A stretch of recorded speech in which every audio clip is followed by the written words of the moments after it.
Okay, so here we are again. For the third time in just a decade, the U.S. government has officially shut its doors. The gears in Washington have completely seized up. So you have to ask, how did we get here, and what does it actually mean when the government turns the lights off? Let's get right into it. It all became official as the clock ticked over to midnight. On October 1st, 2025, the government's funding officially ran out. And just like that, the United States government basically ground to a halt. Agencies closed, and billions of dollars in federal spending were just frozen. And the human cost, right out of the gate, is just staggering. I want you to think about this number for a second. 750,000. That's how many federal workers were either sent home or are now stuck working with absolutely no idea when they'll see their next paycheck. Which, of course, brings us to the big question, the one so many of us are asking. Why on earth does this keep happening? It feels like we're all stuck in this political nightmare on a loop, but believe it or not, there's a very specific rule that causes all this chaos. It turns out this whole mess, it all comes down to a really simple rule in the US government. A rule that, when it gets broken, triggers this incredibly complex and, frankly, damaging problem. And that simple rule is all about this, the federal budget. The easiest way to think about it is like the government's official permission slip to spend money. Without a budget that's been approved by Congress, the U.S. government legally cannot spend a single dime. No permission slip, no spending. Now, on paper, getting that permission slip seems pretty straightforward. The House passes a funding bill, then the Senate passes its version, and then, step 3, they have to agree on a final version to send to the president. But that third step, reaching an agreement, that is exactly where the entire system just fell apart. So if the process is that simple, what's the holdup? Well, this isn't just some procedural failure.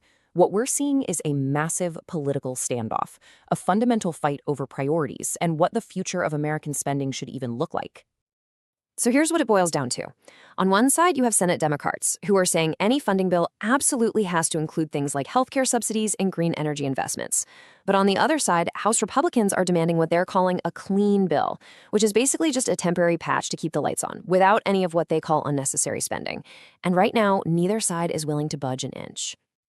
And to make things even more tense, President Trump's administration just ordered a freeze on over $2 billion in federal projects. Now, the official line is that they're protecting taxpayer money, but critics are quick to point out that these projects are mostly in Democratic-led states like Illinois and California, which makes it look an awful lot like a political power play. The response from the other side was, well, swift and sharp.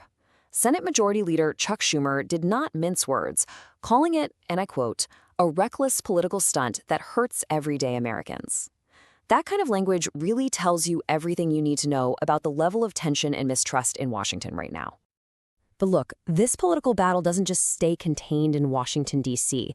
Its consequences are spreading out across the entire country, creating a ripple effect that's being felt far, far away from the halls of Congress.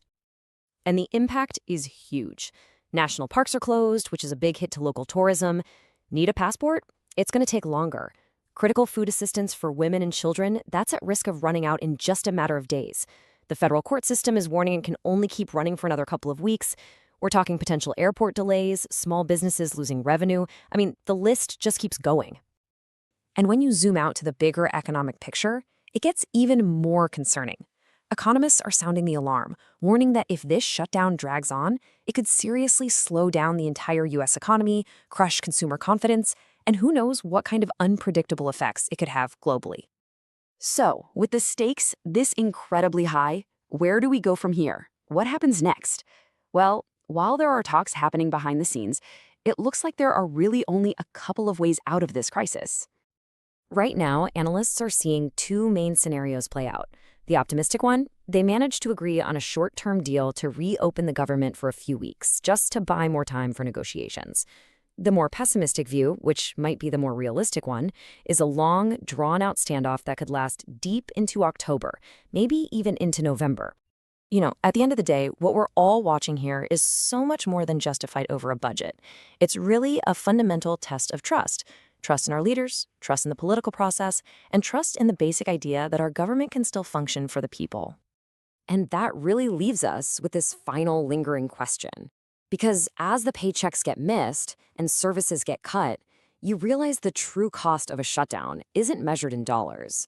It's measured in the faith that people have in their own government. And that's a question we're thinking about long after the lights in Washington are hopefully finally turned back on.